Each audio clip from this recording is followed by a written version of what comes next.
Okay students, एक बार फिर मैं आपके सामने Vineet sir, accounts faculty this time. Already हम लोग अकाउंट्स में अकाउंटिंग इक्वेशन पढ़ रहे थे। बीच में हम लोग ने कुछ टर्मिनोलॉजी के बारे में नॉलेज गेट किया।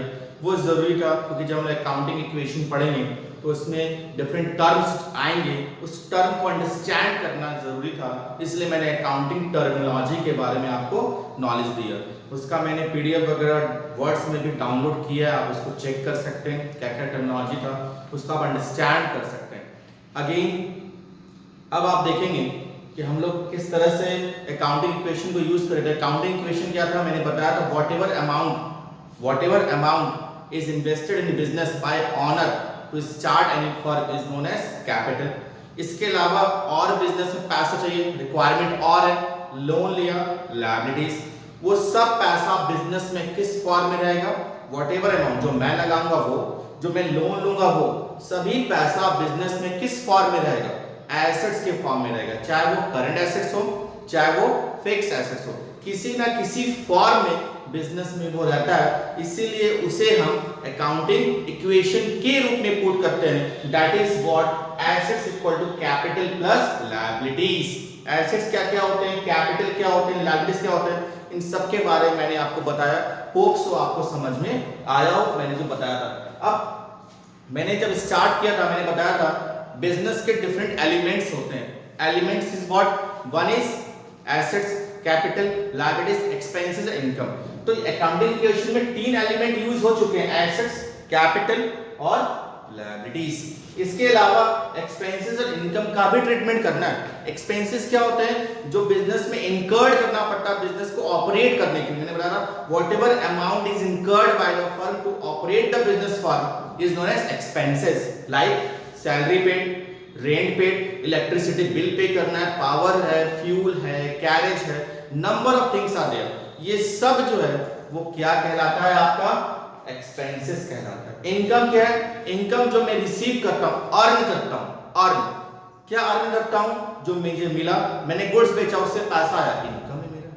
मैंने पैसा कहीं इन्वेस्ट किया, इन्वेस्टमेंट के बारे में मैंने बताया ना प्रीवियस क्लास में, इन्वेस्ट किया, चाहे वो एफडी के रूप में हो, चाहे शेयर मार्केट के रूप में हो, उससे जो मुझे एक्स्ट्रा अमाउंट मिलता है, एक्स्ट्रा अमाउंट, अगर एफडी किया तो इंटरेस्ट मिलेगा, अगर शेयर मार्केट में लगाया तो डिविडेंड मिलेगा। तो जो भी अमाउंट मुझे एक्स्ट्रा मिल रहा है वो मेरे लिए क्या है, प्रॉफिट कहलाता है, इनकम कहलाता है, और वो इनकम के रूप में होगा। इसका ट्रीटमेंट भी अकाउंटिंग इक्वेशन में करना पड़ेगा। कैसे करेंगे, तो अकाउंटिंग इक्वेशन में एक्सपेंसेस और इनकम दोनों का ट्रीटमेंट कैपिटल में करेंगे। फिर से बोल रहा हूं, in accounting equation treatment of expenses and treatment of income will be in capital, capital में ही किया जाएगा।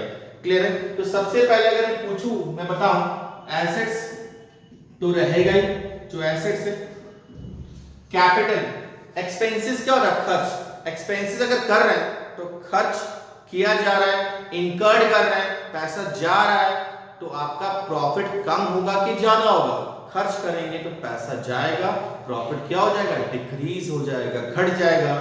इट मींस अगर मैं कैपिटल की बात करूं तो कैपिटल माइनस करेंगे क्या, एक्सपेंसिव, और इनकम से पैसा जनरेट होता है, अर्न होता है, आपका प्रॉफिट बढ़ेगा, इनकम ज्यादा है तो प्रॉफिट ज्यादा होगा। इट मींस कैपिटल में इसको क्या करेंगे, ऐड कर देंगे, इनकम को कैपिटल में ऐड कर देंगे।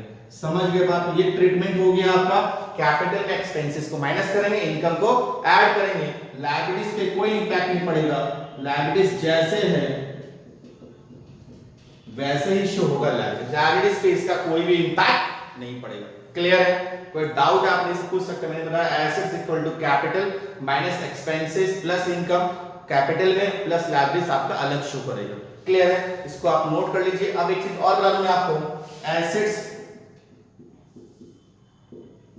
Equal to capital plus profit minus loss. अगर कोई प्रॉफिट हुआ तो प्लस करेंगे कैपिटल में, लॉस हुआ तो माइनस करेंगे। प्रॉफिट से कैपिटल बढ़ता है, और लॉस अगर हो गया किसी ईयर में तो your capital will be decrease, इसलिए माइनस करेंगे। अब इसको यहां पे ब्लॉक करेंगे, ये आपका क्या हो जाएगा, लायबिलिटीज। लायबिलिटीज में कौन इम्पैक्ट है, तो दोनों का आप नोट डाउन कर लीजिए। मैंने कुछ क्वेश्चंस वहां पे लिखे हैं, आप उस साइड देख सकते हैं। अब उसका ट्रीटमेंट अकाउंटिंग इक्वेशन में कैसे करेंगे हम लोग एक एक करके देखेंगे। सबसे पहले आप इसको नोट कर लीजिए, होप सो आपने नोट कर लिया हो, ठीक है। अब मैं इसको मिटा रहा हूं और मैं अब आपको एक एक करके क्वेश्चंस करवाऊंगा।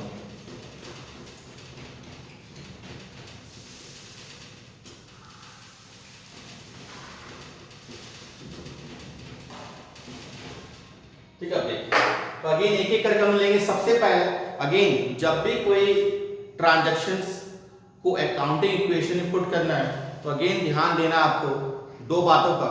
पहला कि ये ट्रांजैक्शन का किस पे इंपैक्ट पड़ेगा, एसेट्स पे, लायबिलिटीज पे, कैपिटल पे, एक्सपेंसेस पे या इनकम पे, ये फाइंड करना जरूरी। उसके अनुसार से ही हम लोग अकाउंटिंग इक्वेशन बना सकते हैं और बहुत इजी हो जाएगा। तो सबसे पहले अकाउंटिंग इक्वेशन अगर मैं लिखूं assets equal to capital plus liability, simple मैंने पुट कर दिया। बनाने का ढंग मैंने सिर्फ समझा रहा हूं, जब हम लोग अकाउंटिंग फॉर्मेट में आएंगे तो बनाने का ढंग कुछ चेंज होगा, वो मैं बताऊंगा अभी आपको प्रीवियस वीडियो नेक्स्ट वीडियो में बताऊंगा। फिलहाल मैं बता रहा हूं assets equal to capital plus liability. अब पहला है started business with cash rupees 50,000। मैंने बताया था जब भी बिजनेस स्टार्ट किया था जो भी अमाउंट पुट करते हैं, चाहे कैश चाहे एसेट्स, वो किस फॉर्म में आएगा, कैपिटल के फॉर्म में आएगा। तो एक इसका इंपैक्ट पड़ेगा कैपिटल पे और दूसरा कैश आ रहा है तो कैश इज व्हाट, एसेट्स। तो एसेट्स में नीचे लिखेंगे पहला जो आपका होगा cash equal to capital plus liability is what, zero. Liabilities कुछ भी नहीं है तो आपका जीरो हो जाएगा, clear. Again cash equal to capital plus zero, zero is what, liabilities. Cash कितना, जितना आया उतना पुट कीजिए 50,000। कैपिटल कितना 50,000, जीरो, कुछ नहीं आता। ये पहला आपका हो गया, क्लियर। कोई डाउट, आगे चलते हैं। Goods purchase of rupees 5,000, goods purchase किया। मैंने बताया जब भी गुड्स परचेज करेंगे गुड्स लिखेंगे, जर्नल एंट्री करेंगे तो परचेज लिखेंगे, लेकिन अकाउंटिंग इक्वेशन में किस फॉर्म में वो चीज आप रिसीव कर रहे हैं उसको शो करते हैं। तो गुड्स परचेज करेंगे तो गुड्स आएगा, कैश जाएगा। तो गुड्स आ रहा है, गुड्स भी एसेट्स है, तो एक एसेट्स आ रहा है, कैश जा रहा है, दूसरा एसेट्स जा रहा है। तो अगेन दोनों इंपैक्ट किस पे पड़ेगा, एसेट्स पे पड़ेगा, क्लियर है। तो अगेन अब आपको एसेट्स में सेकंड पहले से जो कैश है वो तो है, प्लस एक और क्या हो जाएगा, goods equal to capital, liabilities कुछ नहीं, छोड़ दीजिए, लायबिलिटीज कुछ नहीं है, प्लस जीरो, कुछ नहीं। तो अगेन कैश कितना था 50,000, ध्यान दीजिएगा। बट जब आपने गुड्स परचेज किया तो 5,000 कैश गया होगा ना, इसी में से ना, इसमें से जाएगा जहां पे बिजनेस में कैश है, तो इसमें से 5,000 माइनस कर देंगे, प्लस गुड्स जो आपके पास है कितने का आया 5,000। कैपिटल पे कोई इंपैक्ट नहीं पड़ेगा, दोनों इंपैक्ट एसेट्स पे पड़ा, एक एसेट घट गया दूसरा एसेट्स बढ़ गया, कैपिटल पे कोई इंपैक्ट नहीं, प्लस जीरो। अब इसको अगर करेंगे 45,000 plus 5,000 equal to 50,000 plus zero. आप देख सकते हैं again this is the impact, 45 plus 5 50,000 50 equal हो गया। ये सेकंड इक्वेशन तक है, सेकंड ट्रांजैक्शन का। कुछ पूछना है तो आप ऐसे पूछ सकते हैं, एक बार देख लीजिए। अब नेक्स्ट हम लोग चलते हैं थर्ड में।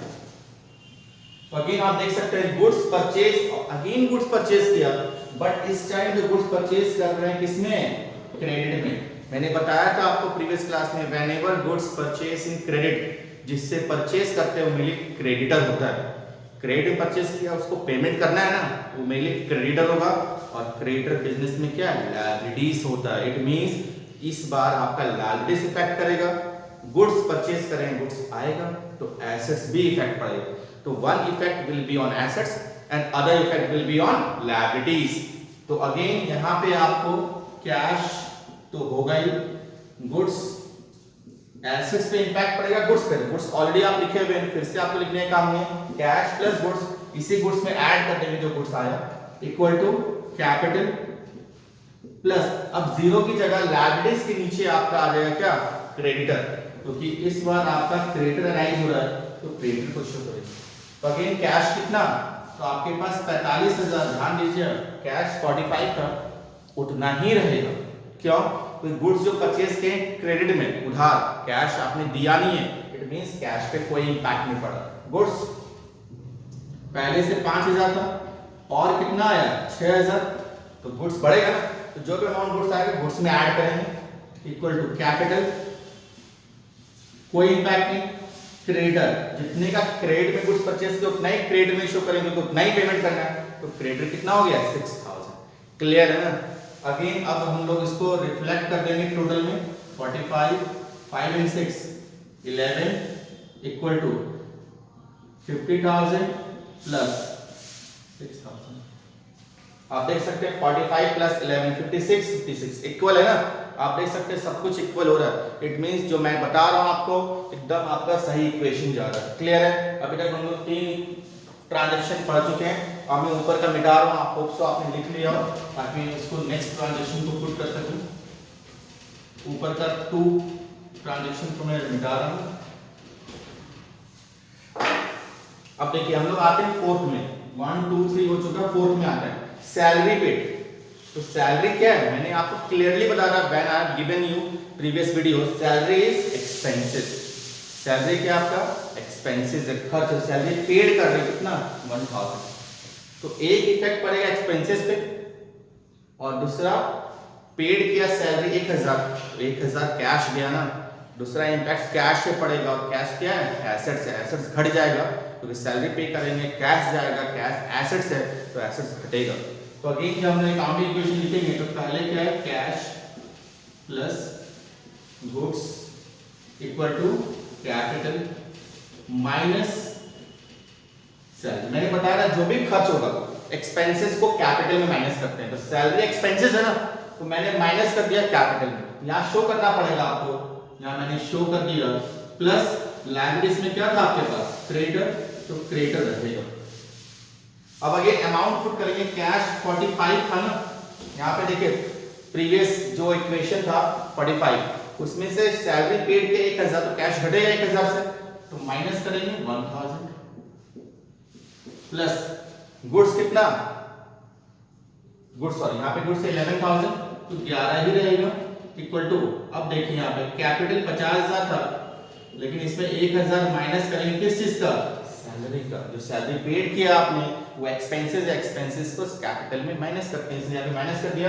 प्लस क्रेडिटर, तो क्रेडिटर कितना था, हाउ मच, क्रेडिटर था आपके पास 6000 ही रहेगा, उससे ज्यादा नहीं रहेगा।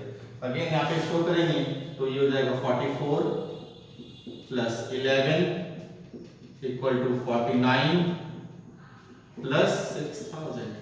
टोटल करेंगे, टोटल करने का काम नहीं, आप ऐसे रिफ्लेक्ट कर सकते हैं। आप देख सकते हैं 44 प्लस 11 55, ये 55। अगेन इक्वेशन क्या इक्वल है, समझ रहे कैसे बना रहे हैं, ठीक है।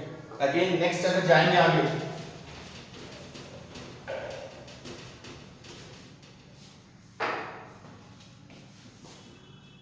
ये आपका फोर्थ, फिफ्थ जाएंगे नेक्स्ट। तो फिफ्थ में क्या आपका इंटरेस्ट रिसीव, अमाउंट में लिख देता हूं, इंटरेस्ट रिसीव 2000 का इंटरेस्ट रिसीव किए, तो 2000 का इंटरेस्ट रिसीव करेंगे। इंटरेस्ट रिसीव कर रहे हैं, ऐसा इनकम हो गया, इंटरेस्ट आपके लिए इनकम है और इनकम को कैपिटल में ऐड करते हैं, तो एक रिफ्लेक्शन पड़ेगा कैपिटल में, इनकम ऐड हो जाएगा। और इंटरेस्ट जो आएगा तो इंटरेस्ट खुद नहीं आएगा, इंटरेस्ट के फॉर्म में कैश आएगा ना 2000 पे, 2000 कैश आपका क्या होगा बढ़ जाएगा, कैश में ऐड करेंगे, इट मींस एसेट्स बढ़ जाएगा। तो अगेन पहले से आपके पास जो कैश है वो plus goods capital minus salary लिखेंगे, प्लस इनकम, इनकम क्या है इंटरेस्ट, इंटरेस्ट ये इंटरेस्ट शो कर दिया, प्लस क्रेडिटर। तो अगेन कैश कितना 44, गुड्स कितना 11, तो कैश 44 था लेकिन इसमें 2000 ऐड होगा ना, 2000 किस चीज का, इंटरेस्ट जो आया 2000 कैश बढ़ेगा ऐड कर दिया, गुड्स पे कोई रिफ्लेक्शन नहीं होगा। कैपिटल, तो कैपिटल आपके पास पहले से 49 था प्रीवियस इक्वेशन में, क्लियर है। अगेन उसके बाद इनकम इंटरेस्ट कितना है 2000, तो 2000 इसमें ऐड कर देंगे, प्लस क्रेडिटर, क्रेडिटर कितना था आपके पास 6000, उतना ही रहेगा 6000। अब वैल्यू पुट करेंगे 46,000 प्लस 11,000 इक्वल टू, इससे प्लस करेंगे 51,000 प्लस 6,000। तो आप अगेन देखेंगे 46 प्लस 11 57, ये भी 57, दोनों इक्वल है, अगेन इक्वेशन इक्वल है। इस तरह से पुट करेंगे, इसको आप नोट कीजिए। मैंने कुछ क्वेश्चंस भेजे हैं आपको, उसको आप बनाइए तो आपको और समझ में आएगा। धीरे धीरे हम लोग आगे बढ़ेंगे। इसका फॉर्मेट भी है, फॉर्मेट आपको मैं नेक्स्ट वीडियो में नेक्स्ट क्लास में बताऊंगा। इतना पहले आप कमांड कर लीजिए, उसके बाद आप सीख पाएंगे कैसे हम लोग कर रहे हैं। क्लियर ना? पहले इतना आप नॉलेज के कुछ क्वेश्चन जो मैंने भेजे उसको आप पुट कीजिए, मैं आपको बोलूंगा, तब मुझे कल जो क्लासेस लेंगे हम लोग उसमें आप मुझे सेंड कीजिएगा। ठीक, थैंक यू।